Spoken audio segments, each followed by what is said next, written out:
Oh man, oh man, oh man. This video. Where to begin? The video I almost didn't finish, the video that I almost didn't post. But I had to do it. This video is literally like over 2 years old in the making. And it's been eating at me. But I had to do it. I literally had to do it. For multiple reasons. One, this video has nothing to do with me and absolutely everything to do with me. But more so, the importance of putting this video out is because it's about the dude who pretty much discovered me. The one and only Anthony Giannotti. If you don't know my history into this whole photo, video, YouTube, whatever world, it started with Anthony. The guy literally discovered me. I did one video, he liked it, and he told me he wanted me to film him. The rest was history. So why did this video take so long? For multiple reasons. I didn't know what to do with it. It was literally the first big project I'd ever done. Anthony flew me to a Barber expo and wanted me to document it. But it was too long. I wanted to do commentary over it, or I didn't want to do commentary over it, or whatever. But I felt I still had to put it out. And one of the biggest reasons being is because I believe Anthony's story needs to be heard. The dude is an absolute machine. I got to watch and see a homie of mine in an element that I'd never seen him in before. Yeah, I've always known him as a barber, shop talk, whatever, the whole nine, but I literally got to see someone in their own element, someone that cares so much about the industry that they're in and gives back to that industry as much as possible. Someone who, whether you want to believe it or not, doesn't have a big ego. He's got resting bitch face. Sorry, Anthony. But the dude doesn't have an ego. I literally got to watch him stop and give time to everybody at this show. Watch people come up and talk to him, ask him for advice, excited to see him, etc., etc. And I had to share it. And it's interesting too because the dude is an absolute machine. Like, I had to take breaks, I was tired, I was running around all day, and the dude just kept going.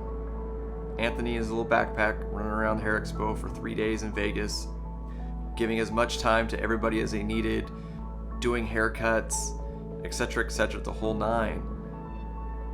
And I gotta be honest, man, it was pretty goddamn inspiring. So I felt I had to finish this video. It's my first work, it ain't nothing amazing. It definitely wasn't done right. I had no idea what I was doing. But the important part is that I got out there and was able to capture Anthony's story and Anthony in his element doing his thing. And again, I think I owe it to him, I owe it to you guys at YouTube, and I owe it to myself to put this out. So let me introduce you to my homie, the Barber Goat, Anthony Giannotti.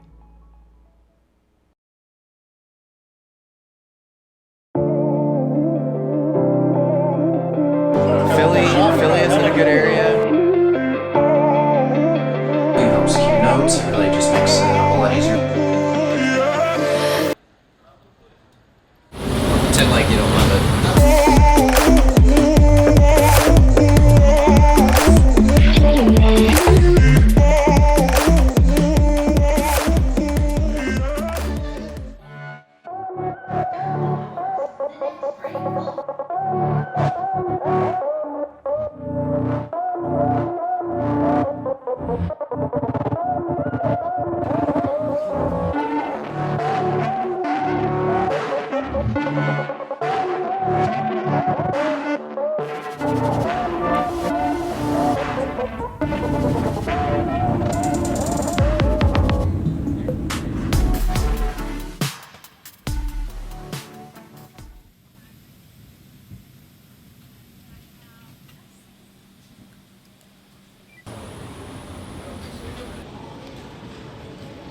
We're at Las Vegas, Nevada.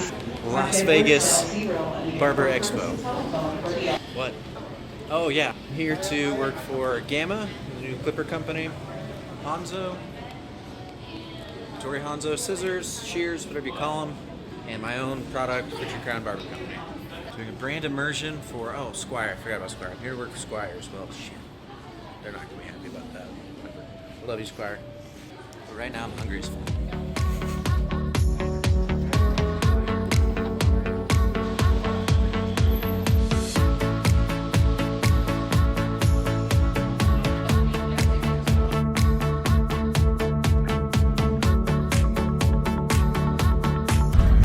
Here. Which is where? South Point. No, we're at South Point. It's the utmost luxury in timeshares, casinos, and hotels. Steak and Shake, though. I'm pretty excited about that. Pretend like you don't know what a Steak and Shake is.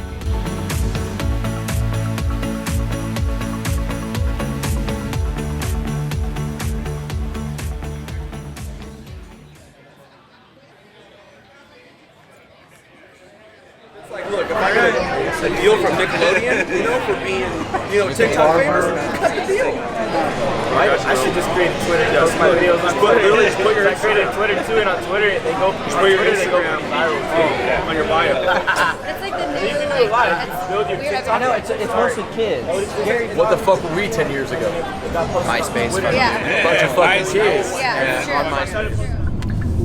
So something that I learned through the music industry was equity. Have you done anything to secure past this Instagram bubble that we're in? I mean, it is a bubble. You can sign to a full record deal for X amount of money. But once that money runs out, where's the money going to be coming in from? For us in the hair industry, right? We get our day rate for educating. We get to be on stage. That's great. That's cool. But there's a lot of new, young, hungry barbers and hairstylists coming up after us. So what did you do to secure your future?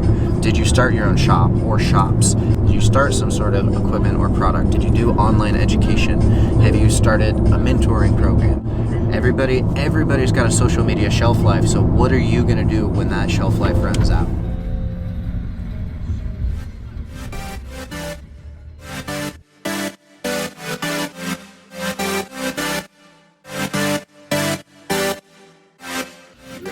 Are you ready? She.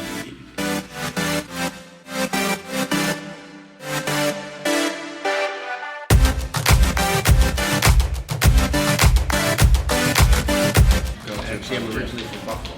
I used to shave the Buffalo Bills.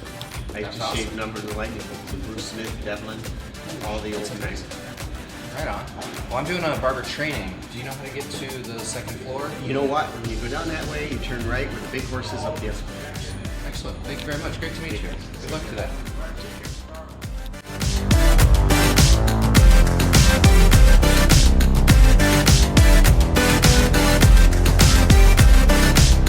Alright, man, Anthony.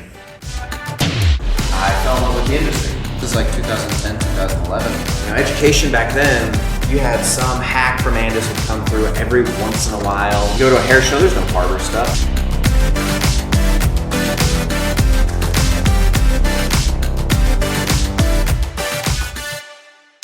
Public speaking is the #1 fear of people. People fear public speaking more than death. But understanding that it is an honor to do this, that anybody gives a shit about what you have to say.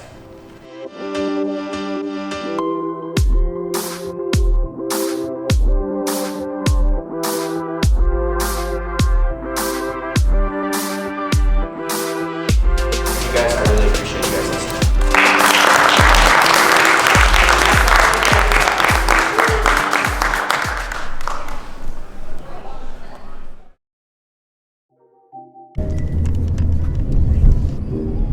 Yeah, I mean, I was getting involved in the rockabilly scene, starting to play in some bands, play upright bass, and I didn't really like most of the products that were on the market as far as the hair product goes. And I was talking to this other small company, and she was getting ready to stop doing it, and she was like, "You should do it yourself." And I looked at a can of product, and I can find all this online, so I started making my blue meth in my trailer.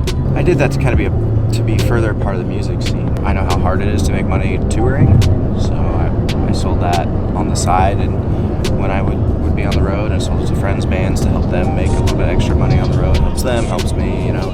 Going in and out of barbershops, you know, and salons, and that's how I really fell in love with the industry. I got really lucky with the first job that I ever had. It was a pretty well-known shop, mostly known for like 50s haircuts. So I actually really, when I started looking at going to barber school and the viability of it as an actual career, I started comparing it to music, because that's really what I knew at the time. I saw a lot of similarities, you know. At that time, mid-2000s, we were in the height of the metrosexual movement, you know, the frosted tips, and these guys hit for the first time in several decades, you know, since the 60s, had really started to care about their grooming, and I kind of bet that it would swing the other way. I saw through the music scene, right, like disco, punk rock came out of disco. It was the complete opposite. Disco's a very polished music, glitzy, glamoury, shiny kind of lifestyle, and punk rock was the complete opposite. So I bet men's grooming would stay popular and swing the other direction in a much more masculine way. I'd seen some smaller barbers that I knew through selling product start to get some write-ups, you know, not in the bigger magazines, not in GQ or Maxim or anything like that, but in like Tattoo magazines. You know what? I think this is going to swing that direction. I cut and played for the first part of my career. It got to be too much, so I kind of backed off. I wanted to really learn to be a good barber. I was a decent barber back then, but I really wanted to learn to be a good barber. So I stopped playing for a little bit, opened my first shop. I just cut for the first couple of years. But I missed playing in bands, so I started playing in a band again. I kind of got to the age where it was like too difficult to be in a band. It's like having, you know, 2 to 5 wives. I was always band dad, and I got tired of that. So that's when I was kind of transitioning in my career to more education, teaching. Like, I love helping people and giving back, right? That's one of the things that brought me into, one of the many things I liked about being a barber was helping people. So education had that element of it, of like watching, like being able to explain something and watching that light bulb go on. Oh, that look of, oh, I get it, come over their face. It also allows them to be on stage and get that same energy and that same excitement that I did from being in a band, but I don't have to rely on 3 other dummies. But I was actually, you know, making money, not sleeping on some random person you met at a show's floor. When I set out making my own product, I just wanted to like kind of be a part of a scene. It was just one foot in front of the other. Keep showing up, keep asking questions, keep trying new things, not limiting myself to being in one part of the hair industry or even of the barber industry. I always joke that I'm the token white guy on those teams. Keep trying, keep looking at it from different angles, and keep showing up. Really, honestly, just keep showing up. If you go to a couple things and nothing happens, like that's, you know, many shows I've been to that nothing happened. I just gotta keep trying.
Eyes open, keep trying. Really learn to be a barber first, though. Really understand every aspect of the industry. It's not about the cleanest fade, just the cleanest fade, or just the best scissor work, or design work, or being a celebrity, or be genuine. Be yourself. Don't try to emulate any of the guys that are out there right now. Like, they are them. I always use this example, right? Kobe Bryant had a brilliant career, but it was always secondary to Michael Jordan because he copied everything Michael Jordan did. He moved his knees like Michael Jordan. So what do you want to be, Michael Jordan? Kobe Bryant. Be yourself. Be genuine. Be humble. Be nice. You know, this whole like Instagram celebrity barber thing is a trip to me. Like, You're Anthony, right? And this is something that, to my benefit or chagrin, I am definitely Anthony. This is me actually just talking from homie to homie. To meet you before you know you, you would think you have a lot of ego. Just because we have weird personalities. I get it too. People think like, dude, you're intimidating. I'm like, how am I intimidating? But when you see the rest of the industry, you're walking around with a backpack and a hoodie that you've been wearing for the last 4 days, and yeah, and I've had this hoodie for like 4 years, and I always wear it when I travel. But no, I was thinking about this morning. I was like, Anthony doesn't have a lot of ego. Like, I think there's a big misconception against ego and confidence. I am confident in who I am, and I'm confident in my abilities, and I'm confident in what I've done and what I can do. A lot of these guys cover it with ego because they're not actually confident in what they can do. I know my shit, and I know that if I don't know it, I can learn it. I can read a book, I can watch a video, I can ask somebody. I have plenty of mentors and resources to be able to learn stuff. So I don't need to be, I mean, at least I try not to be arrogant about stuff. It's confidence. I know what I can do, and I know what I can't do, and I don't mind asking. Like, if I need help with something, I'll ask. And I think that's, again, going back to, know your shit. Like, know what value you can add. Know what your worth is, but, leverage that to a good position. Don't be arrogant. Don't try to be flashy, Again, be the steak, not the sizzle. Like, if you're like, oh, I can do this and that, I built this brand and blah, blah, blah. And then if you can't deliver it, you're gonna lose that job real fucking quick.